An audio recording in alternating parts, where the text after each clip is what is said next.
Hello students, welcome to रोशन की class YouTube channel. दोस्तों, आप सभी का आज की इस पाठ्य योजना की वीडियो में एक बार फिर से बहुत बहुत स्वागत है। आज की इस वीडियो में हम देखने वाले हैं यहाँ पे अर्थशास्त्र की कक्षा 10 के लिए यहाँ पे पाठ्य योजना। तो चलिए शुरू करते हैं आज की वीडियो। अगर वीडियो देखने के बाद अगर आप लोगों को वीडियो अच्छी लगे तो प्लीज़ वीडियो को लाइक करिएगा और ऐसी डेली बेसिस पे वीडियोज़ देखने के लिए रोशन की क्लास यूट्यूब चैनल को सब्सक्राइब कर लीजिएगा। सभी को पता है, यहाँ पे देखिए पाठ्य योजना संख्या 19 है। आपको रोशन की क्लास यूट्यूब चैनल पे कम से कम आपको अर्थशास्त्र की 20-25 लेसन प्लान मिल जाएंगे। 19 लिखा है, इसका मतलब नहीं कि 19वीं वीडियो है ये अर्थशास्त्र की। और इसके अलावा अगर आप लोगों को किसी भी विषय का पाठ्य योजना चाहिए, जैसे साइंस का हो गया, सोशल साइंस का हो गया, मैथ का हो गया, हिंदी का हो गया, तो आपको कम से कम 60 से 70 लेसन प्लान, 80 लेसन प्लान मिल जाएंगे। आपको रोशन की क्लास यूट्यूब चैनल पर जाइएगा, प्लेलिस्ट में जाके आप देख सकते हैं। ठीक, सबसे पहले विद्यालय का नाम लिखना होता है, जिस विद्यालय में आप पाठ्य योजना पढ़ाने के लिए जाते हैं। नेक्स्ट, इस तरीके से बॉक्स बना के दिनांक लिखना होता है। कक्षा 10वीं है, वर्ग अ है, विषय अर्थशास्त्र का है, उप विषय यहाँ पे अर्थशास्त्र का कोई नहीं है।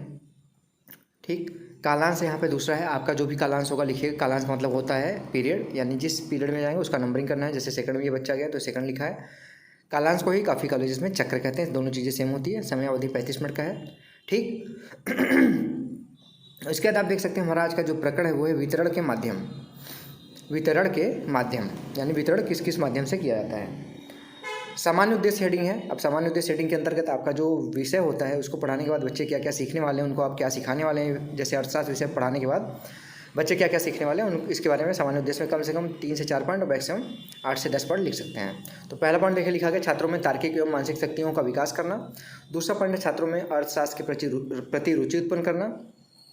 थर्ड पॉइंट है छात्रों में दैनिक जीवन संबंधी समस्याएं जो है उनको हल करने की वैज्ञानिक दृष्टिकोण उत्पन्न करना। चौथा पॉइंट है छात्रों में अर्थशास्त्र के प्रति प्रेम जागृत करना। और पांचवा पॉइंट है छात्रों में अर्थशास्त्र के सौंदर्यात्मक महत्व को विकसित करना। अब इसके बाद आता है विशिष्ट उद्देश्य हेडिंग। विशिष्ट उद्देश्य हेडिंग के अंतर्गत आपका जो टॉपिक होता है, जैसे हमारा आज का टॉपिक क्या है, वितरण के माध्यम। तो वितरण के माध्यम टॉपिक पढ़ाने के बाद बच्चे क्या क्या सीखने वाले हैं, उनको आप क्या सिखाना चाहते हैं ये टॉपिक पढ़ाने के बाद, इसके बारे में विशिष्ट उद्देश्य में लिखना होता है। कम से कम 3 पॉइंट और मैक्सिमम 5 से 6 पॉइंट लिख सकते हैं।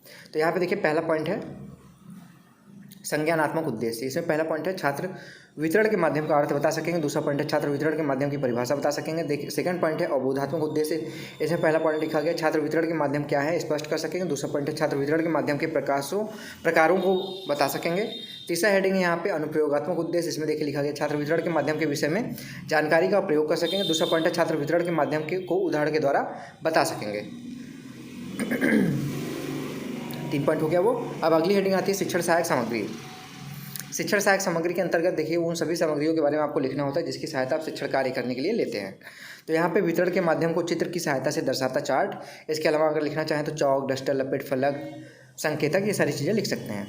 अगली हेडिंग है पूर्व ज्ञान। पूर्व ज्ञान में लिखा गया है छात्र उत्पादक, व्यापारी तथा उपभोक्ता के संबंध में समान जानकारी रखते हैं। लेसन प्लान का सबसे इंपॉर्टेंट हेडिंग प्रस्तावना।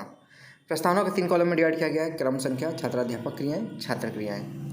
इसमें आप बच्चों से प्रश्न पूछेंगे, बच्चे उसका आंसर देंगे। उसके बाद बच्चों के दिए गए आंसर से प्रश्न बनाएंगे, फिर उससे प्रश्न का जो आंसर आएगा उससे तीसरा प्रश्न बनेगा। इस तरीके से जिग-जैग फॉर्म में होना चाहिए। कम से कम 3 प्रश्न पूछ के अपना प्रकरण निकलवा सकते हैं। ज़्यादा से ज़्यादा 5 से 6 प्रश्न पूछा जा सकता है आपका प्रकरण निकलवाने के लिए। ठीक, तो यहाँ पे देखिए पहला प्रश्न बच्चों से पूछेंगे, हमारे देश के किसान अपनी उपज अर्थात कच्चा माल किसे बेचते हैं। तो बच्चे बोलेंगे उत्पादक या निर्माता को। दूसरा पॉइंट है उत्पादक उस उत्पाद को तैयार करके किसे बेचता है। बच्चे बोलेंगे थोक व्यापारी या फुटकर व्यापारी को। तीसरा प्रश्न है फुटकर व्यापारी उस उत्पाद को किसे बेचता है। तो बच्चे बोलेंगे उपभोक्ता को। चौथा पॉइंट है चौथा प्रश्न है उपभोक्ता तक उस उत्पाद को किस माध्यम के द्वारा पहुंचाया जाता है। तो बच्चे बोलेंगे वितरण के माध्यम से। ठीक है, पाँचवा प्रश्न है, अब यहाँ पे आता है आपका प्रकरण निकल गया है। अब पाँचवा प्रश्न आता है यहाँ पे वितरण के माध्यम से आप क्या समझते हैं। अब बच्चे सही से नहीं बता पाएंगे, मौन हो जाएंगे, या फिर कोई बच्चा कोशिश भी करेगा तो ज़्यादा अच्छे से नहीं बता पाएगा। तो समस्यात्मक प्रश्न हो जाएगा। जैसे समस्यात्मक प्रश्न होगा आपको अपना उद्देश्य कथन बोलना होता है। उद्देश्य कथन देखिए बोला गया, विद्यार्थियों आज हम वितरण के माध्यम के बारे में विस्तृत अध्ययन करेंगे। अब बच्चों को पता चल गया कि उनको आप वितरण के माध्यम चैप्टर पढ़ाने वाले हैं। तो इस चैप्टर को आप प्रस्तुत कर सकते हैं। इसको यहाँ पे लिखना चाहिए, इससे यहाँ लिखिए, नहीं तो बीचों बीच लिखिए, ज़्यादा अच्छा लगता है। प्रस्तुतिकरण बीचों बीच लिखिए।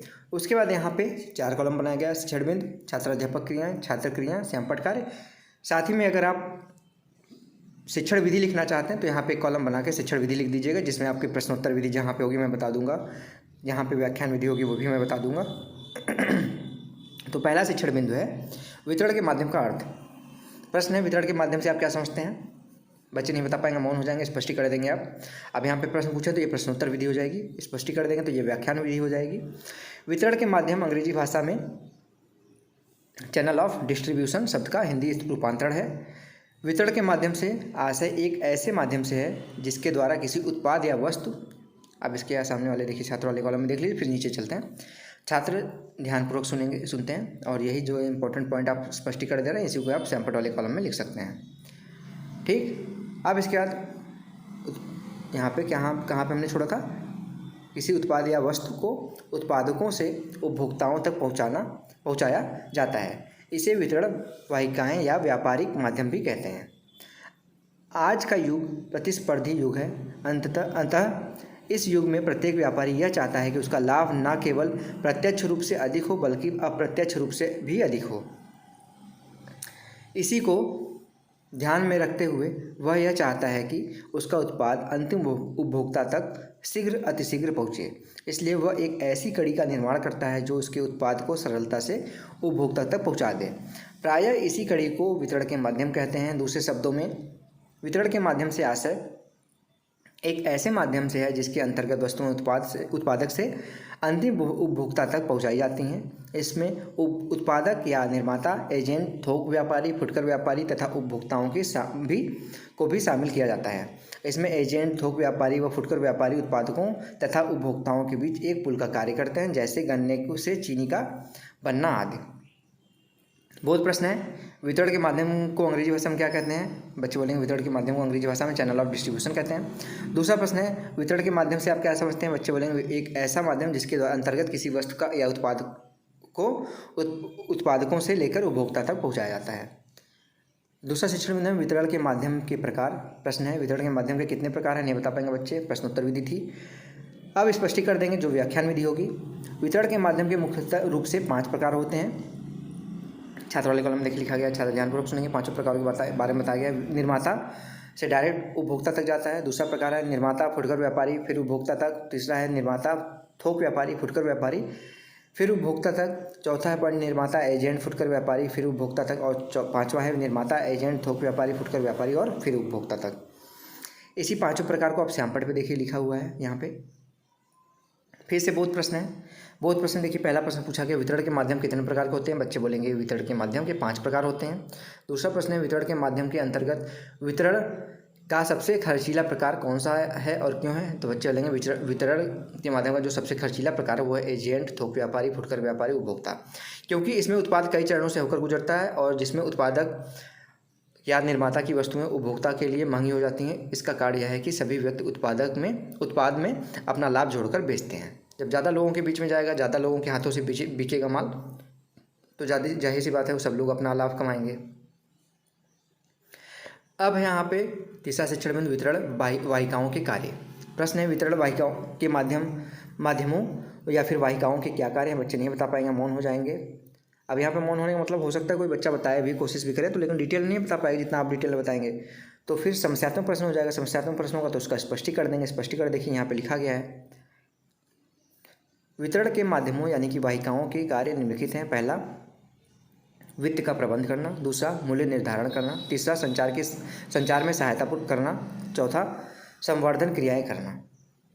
छात्र वाले कॉलम में वही सेम चीज़ लिखना है। छात्र ध्यानपूर्वक सुनते हैं और यहाँ पे जो कार्य हैं वो भी यहाँ पे लिख दिया गया है सैंपल पे। फिर से बहुत प्रश्न आता है। बहुत प्रश्न है वितरण के माध्यमों यानी कि वाहिकाओं के कोई 2 कार्य बताइए। बच्चे बोलेंगे वित्त का प्रबंध करना और मूल्य निर्धारित करना। दूसरा प्रश्न है वितरण के माध्यमों यानी कि वाहिकाओं के द्वारा वित्त का प्रबंध कैसे किया जाता है? बच्चे बोलेंगे वितरण वाहिकाओं या वितरण के माध्यमों के अंतर्गत मध्यस्थों द्वारा वित्त का प्रबंध किया जाता है। चूँकि व्यवसाय की सभी क्रियाओं में वित्त की आवश्यकता होती है, अनेक निर्माताओं के वित्तीय साधन पर्याप्त होते हैं, अतः निर्माताओं की इस वित्तीय कठिनाई को दूर करने के लिए थोक व्यापारी उनके द्वारा उत्पादित माल को खरीदकर शीघ्र भुगतान की व्यवस्था करते हैं। फुटकर व्यापारी द्वारा प्रत्यक्ष रूप से तो निर्माता को कोई द्वितीय सहायता नहीं दी जाती, परंतु वे उपभोक्ताओं को उधार माल का विक्रय कर निर्माता को उस अप्रत्यक्ष रूप से सहायता पहुंचाते हैं। ठीक, अब आता है श्यामपट्ट कार्य या फिर श्यामपट्ट सारांश। पहला प्रश्न है, श्यामपट्ट पे लिखेंगे जो वितरण के माध्यमों से आशय एक ऐसे माध्यम से है जिसके द्वारा किसी उत्पाद या वस्तु को उत्पादकों से उपभोक्ताओं तक पहुंचाया जाता है। ठीक है। दूसरा यहाँ पे पॉइंट लिखना है आपको, वितरण के माध्यम मुख्य रूप से 5 प्रकार के होते हैं। पहला निर्माता उपभोक्ता, दूसरा निर्माता फुटकर व्यापारी उपभोक्ता, तीसरा निर्माता थोक व्यापारी फुटकर व्यापारी उपभोक्ता, चौथा निर्माता एजेंट फुटकर व्यापारी उपभोक्ता, और पांचवा जो सबसे खर्चीला है निर्माता एजेंट थोक व्यापारी फुटकर व्यापारी और उपभोक्ता। अगला है यहाँ पे प्रश्न, जो पॉइंट लिखेंगे वितरण वाहिकाओं के कार्य। प्रश्न ही है, पॉइंट लिखना है आपको श्यामपट्ट पे। पहला पॉइंट है वित्त का प्रबंध करना, दूसरा मूल्य निर्धारण करना, तीसरा संचार में सहायता देना और चौथा संवर्धन क्रियाएं करना। कक्ष निरीक्षण कार्य है, छात्राध्यापक कक्षा कार्य करते हुए विद्यार्थियों का निरीक्षण करेंगे तथा उनकी व्यक्तिगत एवं व सामूहिक कठिनाइयों का निवारण करेंगे। मूल्यांकन प्रश्न है, यहाँ पे 6 प्रश्न पूछा गया। वितरण के माध्यमों को अंग्रेजी में क्या कहते हैं? दूसरा प्रश्न है वितरण के माध्यम से आप क्या समझते हैं? तीसरा प्रश्न है वितरण के माध्यम कितने प्रकार के होते हैं? चौथा प्रश्न है वितरण के माध्यम के अंतर्गत वितरण का सबसे खर्चीला प्रकार कौन सा है और क्यों? पांचवा वितरण के माध्यमों के कोई 2 कार्य बताइए। छठवां प्रश्न है वितरण के माध्यम के द्वारा वित्त का प्रबंध कैसे किया जाता है? लास्ट में हेडिंग आती है गृह कार्य। गृह कार्य में देखिए 2 प्रश्न यहाँ पे दिया गया है। पहला प्रश्न है वितरण के माध्यम से आप क्या समझते हैं, यह कितने प्रकार का होता है? और दूसरा प्रश्न है वितरण के माध्यम के कार्यों को संक्षेप में बताइए। तो ये था दोस्तों आज का लेसन प्लान। इस लेसन प्लान की PDF आपको रोशन की क्लास टेलीग्राम चैनल से बिल्कुल फ्री में मिल जाएगी, वहाँ से जाके आप डाउनलोड कर सकते हैं। और अगर वीडियो अच्छी लगी हो, आप लोगों की हेल्प हुई हो इस वीडियो से, तो प्लीज़ वीडियो को लाइक करिएगा और अपने इस वीडियो को दोस्तों के साथ भी शेयर करिए, उनकी भी हेल्प करिए जैसे मैं आप लोगों की हेल्प कर रहा हूँ। और अगर डेली बेसिस पे ऐसी पाठ्य योजना की वीडियो देखना चाहते हैं, सूक्ष्म शिक्षण पाठ्य योजना की वीडियो देखना चाहते हैं, सीटेट की तैयारी करना चाहते हैं आप, तो रोशन की क्लास यूट्यूब चैनल से जुड़ सकते हैं। जुड़ना बिल्कुल फ्री है, नीचे सब्सक्राइब बटन उस पर क्लिक करके सब्सक्राइब कर लीजिए, साथ ही साथ बेल आइकन जरूर दबा के रखिए। तो फ्रेंड्स मिलते हैं नेक्स्ट वीडियो में, तब तक के लिए आप सभी का बहुत बहुत धन्यवाद। जय हिंद, वंदे मातरम।